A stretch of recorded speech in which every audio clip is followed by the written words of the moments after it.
నిమిషాంబిక అమ్మవారి ఆలయం వద్ద అయితే మనం ఉన్నాం. ఈ ఆలయం బోడుప్పల్కి 4-5 కిలోమీటర్ల దూరంలో ఒక కాలనీలో అయితే ఈ ఆలయం ఉండటం జరిగింది. ఈ ఆలయం యొక్క విశిష్టత ఏంటి? అసలు ఈ ఆలయంలో ప్రదక్షిణాలు చేయడం ద్వారా కోరిన కోరికలు తీరుతాయని భక్తుల విశ్వాసం ఎంతవరకు నిజమనే మరిన్ని విశేషాలు మనం తెలుసుకునే ప్రయత్నం చేద్దాం రండి. స్వామి, మనకి నిమిషాంబిక అమ్మవారి తాలూకా విశిష్టత ఏంటి? ఈ గుడి ఎప్పుడు ప్రతిష్టాపన జరిగింది? అమ్మవారి స్వయంభూ. అమ్మ శ్రీమాత్రే నమః. అమ్మవారి ఆశీస్సులతో ప్రారంభించుకోవడం బట. ఈ దేవాలయము సోమక్షత్రియుల కులదైవం. వాళ్ళు వారి యొక్క దేవతను భాగ్యనగరంలో ఎక్కడైనా గుడి దేవాలయం నిర్మించాలని ప్రయత్నం చేస్తూ 2006లో ఈ దేవాలయాన్ని అత్యంత వైభవంగా ప్రతిష్టాపన జరుపుకున్నారు. కొద్ది కాలంలో జరిగినటువంటి మార్పుల వల్ల 2014లో ఆలయానికి అర్చకుడిగా నేను వచ్చాను. వచ్చిన తర్వాత నాకు ఇక్కడ కొన్ని విపరీతమైనటువంటి చర్యలు కనబడ్డాయి. ఏంటో అన్నీ అనుకున్న దానికంటే వేరే విధంగా అవుతున్నాయని ఆలోచించి దేవాలయం గురించి శోధన చేసుకుంటే అమ్మవారు ఆగ్నేయ భాగంలో ఉన్నారు అని తెలిస్తే మళ్ళీ అమ్మవారి గురించి చరిత్రలోకి వెళ్తే అమ్మవారు హోమకుండం నుంచి ఉద్భవించింది అని ఒక చరిత్ర ఉంది. అది చాలా పెద్ద చరిత్ర కనుక చిన్నగా చెప్తా ఉన్నాను. ఆ చరిత్రను ఆధారంగా చేసుకొని అమ్మవారు హోమకుండం నుంచి ఉద్భవించారు కనుక ఆగ్నేయ భాగంలో నిర్మించుకోవాలనుకుంది. ఒక విచిత్రం ఏంటంటే స్వయంభు కాదు, ఆలయాన్ని నిర్మించారు. నిర్మించేటప్పుడు అందరి మనస్సుల్లో అమ్మవారు కళ్ళు గప్పి ఆగ్నేయ భాగంలో ప్రతిష్ఠించబడింది. ఆగ్నేయ భాగంలో ఎవరుంటారయ్యా బాబు అంటే అన్నపూర్ణ తల్లి ఉంటుంది. ఎందుకంటే వంటగదిలో ఉండేది అన్నపూర్ణ. రెండవది ఏంటంటే నైరుతి భాగంలో మహాగణపతి ఉన్నాడు. ఈ దేవాలయంలో మరి ఒక విశేషం, ఏ దేవాలయం వెళ్ళినా మనకు ఎదురుగా మొట్టమొదలు గణపతి కనబడతాడు. విఘ్నేశ్వరుని దర్శనం చేసుకొని ఆలయ సందర్శనం ఉంటుంది. కానీ ఇక్కడ ఉత్తరాభిముఖంగా ఆగ్నేయ భాగంలో ఉన్న అమ్మవారిని దర్శించుకున్న తర్వాతనే నైరుతి భాగంలో విఘ్నేశ్వరుడు మనం చూస్తుంటాడు. మరి ఈ దేవాలయంలో ఈ 16 ప్రదక్షిణాలు ఏంటి అనేటువంటిది అందరికీ సంశయం వస్తుంది. విషయం ఏంటంటే అమ్మవారు ఓం దుర్గే మహేశ్వరి గిరీంద్ర కుమారి నారాయణి త్రిపుర సుందరి అనే శ్లోకాన్ని ఆధారంగా తీసుకున్నాం. దుర్గా మహేశ్వరి, ఒక చేతిలో త్రిశూలం, ఒక చేతిలో డమరుకం ఉంది. అంటే సాక్షాత్తు పార్వతీదేవి. సింహవాహనమై ఉంది. సింహం మీద వాహనం ఎవరుంటారయ్యా అంటే అందరం చెప్తాం దుర్గాదేవి అని. కనుక పార్వతీ దుర్గాదేవులకి ఇద్దరికీ కూడా ప్రతినిత్యము పూజలు జరుపుతా ఉన్నాం ఇక్కడ. కావున షోడశ రూపిణి పార్వతీదేవికి ఒక పేరుంది, షోడశ రూపిణి. షోడశి అంటే 16 అనే సంఖ్యాభావం. పార్వతీదేవికి మనస్సులో కోరిక కోరుకొని 16 ప్రదక్షిణాలు చేసినప్పుడు పార్వతీదేవి యొక్క అనుగ్రహం మరియు దుర్గాదేవి యొక్క అనుగ్రహం కలుగుతుంది. వీటికన్నా ముఖ్యం, ఎప్పుడైతే మనం అమ్మవారికి ప్రదక్షిణం చేస్తున్నామో మనను వినాయకుడు హాజరు తీసుకుంటాడు. ఓహో, వీళ్ళు అమీర్పేట్ నుంచి వచ్చారు, వీళ్ళ కోరిక ఇది ఉంది, వీళ్ళకు విఘ్నాలు తీసేవాణ్ణి నేను అని మన విఘ్నాలను ఆయన తీసేస్తుంటాడు. తద్వారా ఆయన సంఖ్యాభావం ఏంటయ్యా అంటే 21 ఏకవింశతి, 21 నిమిషాల్లో కానీ 21 రోజులో కానీ మన కోరిక నెరవేరుతుంది అనే నానుడి.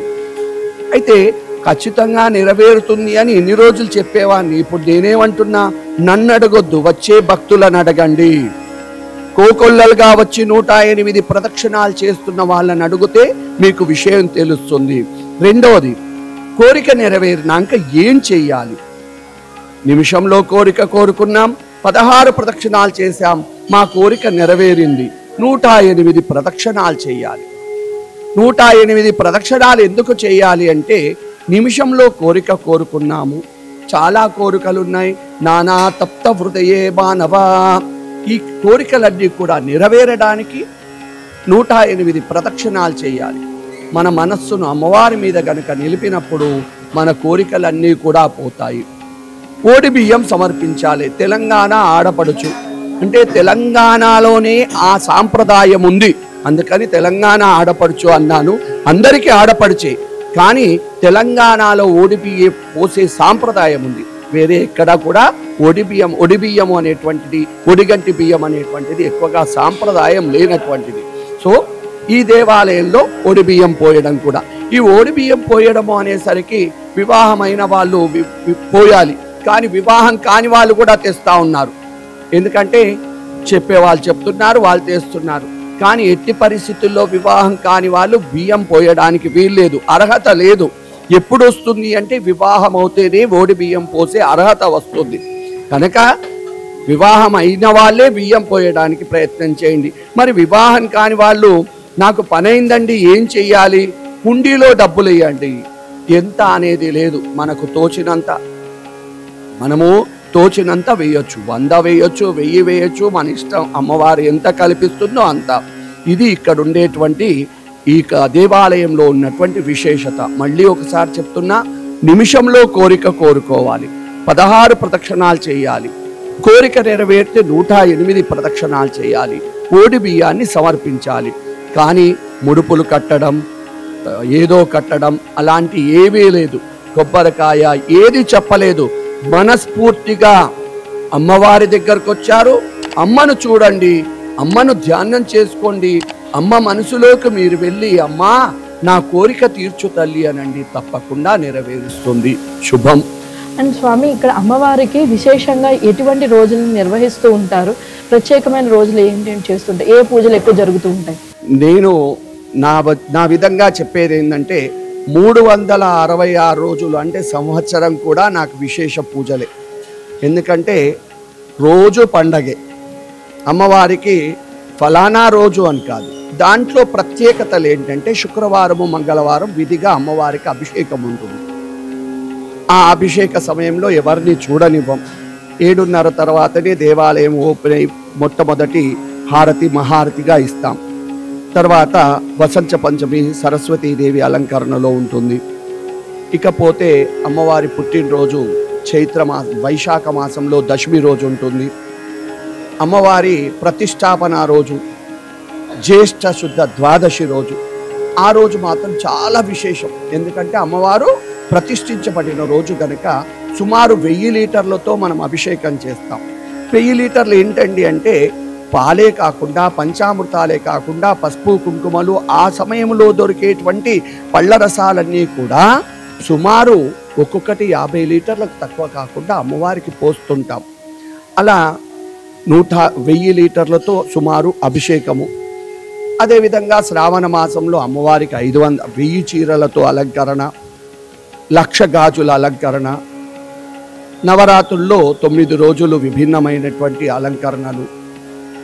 తర్వాత కార్తీక మాసంలో దీపాలంకరణ. ఇలా విశేషమైనటువంటి అన్నీ కూడా ఇంకా విశేషంగా చేస్తూ ఉంటాం. అమ్మవారికి ఏమైనా బ్రహ్మోత్సవాలు అనేవి ఏమైనా నిర్వహిస్తూ ఉంటారా స్వామి? నేను ఇప్పుడు చెప్పాను చూడండి, జ్యేష్ఠ శుద్ధ ద్వాదశి బ్రహ్మోత్సవాలు. అమ్మవారి ప్రతిష్టాపన రోజు 3 రోజులు కూడా విశేషంగా ఉంటాయి.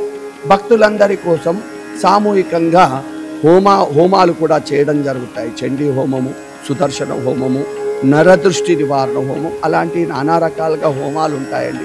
అమ్మవారు చేపిస్తుంది, మనం చేస్తుంటాం.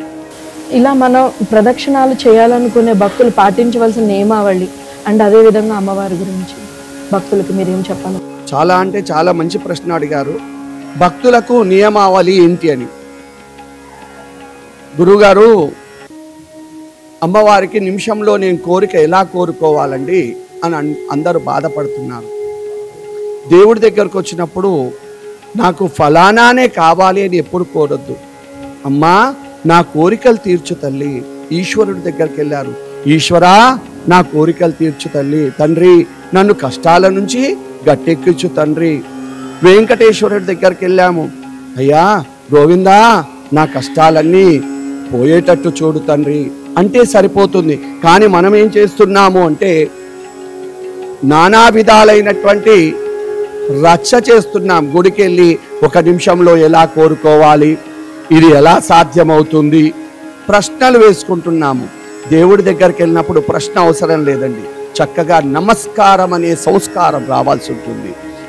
ప్రదక్షిణాలు చేసేవాళ్ళు 16 ప్రదక్షిణాలు చేసేటప్పుడు ముచ్చట్లు ఎందుకండి, చక్కగా అమ్మవారిని ధ్యానించుకుంటూ ప్రదక్షిణాలు చేయండి, అలా ఉంటుంది. ఈ మీ ఛానల్ ద్వారా చిన్న సందేశం అండి. దేవాలయంకి వచ్చేటువంటి భక్తులు భక్తితో వస్తున్నారు, కానీ దేవాలయంలో ప్రాంగణం చుట్టూ మాకు అంటే ఈ యొక్క వెహికల్స్ ఆపడానికి స్థలభావం ఉంది, అంటే స్థలం లేదు పార్కింగ్ విషయంలో. కనుక మీరు పార్కింగ్ విషయంలో మీరు జాగ్రత్తగా ఉండి మీ వస్తువులను చక్కగా పార్కింగ్ చేసుకోగలిగిన దగ్గరే పార్కింగ్ చేసుకొని మా కాలనీ వాసులకు ఇబ్బంది పెట్టకుండా, మాకు ఇబ్బంది లేకుండా మమ్మల్ని కాపాడాలి. ఎందుకంటే మిమ్మల్ని అమ్మవారు కాపాడుతుంది అనే ధైర్యంతో మీరు వస్తున్నారు. మనమందరం బాగుండాలని నేను పూజ చేస్తున్నప్పుడు నేను మీ అందరినీ ప్రాధేయపడేది ఒకటే, మా కాలనీ వాసులకు ఇబ్బంది లేకుండా మీరు మీ యొక్క వాహనాలను చక్కగా పార్కింగ్ చేసుకొని వచ్చి అమ్మవారికి దండం పెట్టుకోగలరని ఒక చిన్న విన్నపం చేసుకుంటున్నాను. ఈ ఏఎన్ఆర్ ఛానల్ వారి ద్వారా వారికి మొట్టమొదటి కృతజ్ఞతలు తెలుపుతూ చాలా చక్కటి విషయాన్ని భక్తజనులకు తెలిపే విధంగా చేస్తున్నారు. ఏ దేవాలయంకి వెళ్ళినా మొట్టమొదలు నమస్కారం అనే సంస్కారం చేయండి అని నా ఉద్దేశం. చేతులు జోడించి నమస్కారం చేస్తే చాలా చక్కగా ఉంటుంది. కానీ ఈ రోజుల్లో మనం హిందువులమని చెప్పుకుంటూ దేవాలయానికి వెళ్ళి చేతులెత్తి నమస్కారం చేయకుండా ఒక విపరీతమైన చర్య మూతి మీద కొట్టుకోవడం, ఆ చేతును మూతి మీద నుంచి హృదయం మీదకి లాగడం, ఇలాంటి చర్యలు చేస్తున్నాము. దేవుళ్ళు మనను విస్మరిస్తారు, మర్చిపోతారు. మనం అలాంటి చర్యలు చేయొద్దు. రెండు చేతులెత్తి నమస్కారం అనే సంస్కారాన్ని ఉపయోగిస్తే మంచిది. మీ అందరికీ కూడా ఈ ఛానల్ ద్వారా మళ్ళీ చెప్పేది, చేతులు జోడించి హృదయపూర్వకంగా నమస్కారాలు చేస్తేనే దేవుడు మనల్ని కరుణిస్తాడు అని చెప్పేసి మీ అందరికీ చెప్తున్నాను. ఏ దేవుడైనా దేవతైనా నమస్కారం అనే సంస్కారం. కానీ ఈ సంస్కారం రావాలంటే మనము మాతృదేవో భవ, ప్రతినిత్యం కూడా తల్లికి నమస్కారం చేసేటువంటి విధానాన్ని పొందితేనే కానీ అది వచ్చే విధంగా లేదు. కావున దయచేసి అందరూ కూడా ఉదయం లేవగానే మాతృదేవో భవ అని తల్లికి నమస్కారం చేసే సంస్కారాన్ని చేయండి అని చెప్పడం జరుగుతూ ఉంది. అమ్మవారి యొక్క ఈ ఛానల్ని వీక్షిస్తున్నటువంటి ప్రతి ఒక్కరికి అమ్మవారి యొక్క పరిపూర్ణమైన అనుగ్రహం ఉండి అఖండ విజయాలు సాధించాలి అని చెప్పేసి, ఎవరైనా ఇక్కడికి రాలేని వాళ్ళు కూడా అమ్మవారిని అక్కడి నుంచే దర్శనం చేసుకొని అమ్మవారిని కోరుకొని రాగలరని చెప్తున్నాను. శుభం విజయోస్తు. శ్రీమాత్రే నమః. అయితే మనము ఈ ప్లాస్టిక్ వాడడం వల్ల చాలా ఇబ్బంది పడుతున్నాం.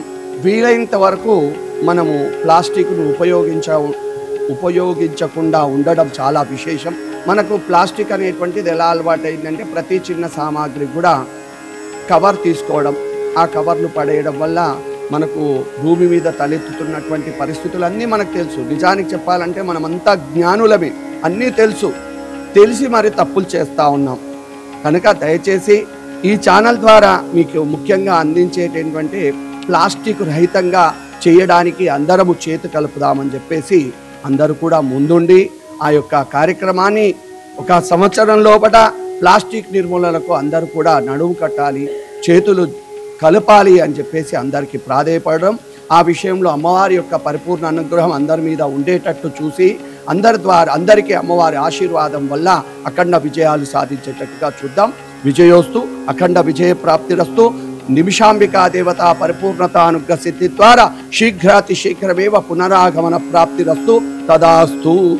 విన్నారు కదండి, అమ్మవారిని నిమిషంలో కోరుకుని 16 ప్రదక్షిణలు చేసిన తర్వాత మన కోరికలు అయితే నెరవేరుతాయని, ఆ కోరిక నెరవేరిన తర్వాత 108 ప్రదక్షిణాలు చేయాలని ఇక్కడ ఆలయ ప్రధానార్చకుల మాటల్లోనే తెలుసుకున్నాం. కాబట్టి మీరు కూడా ఇక్కడ నిమిషాంబిక అమ్మవారిని, బోడిపల్లిలో వెలిసినటువంటి నిమిషాంబిక అమ్మవారిని దర్శించుకుని మీ కోరికలు తీర్చుకొని తరిస్తారని ఆశిస్తున్నాం. కెమెరామ్యాన్ వేణుతో కీర్తి, ఏఎన్ఆర్ స్టూడియోస్, సైనింగ్ ఆఫ్.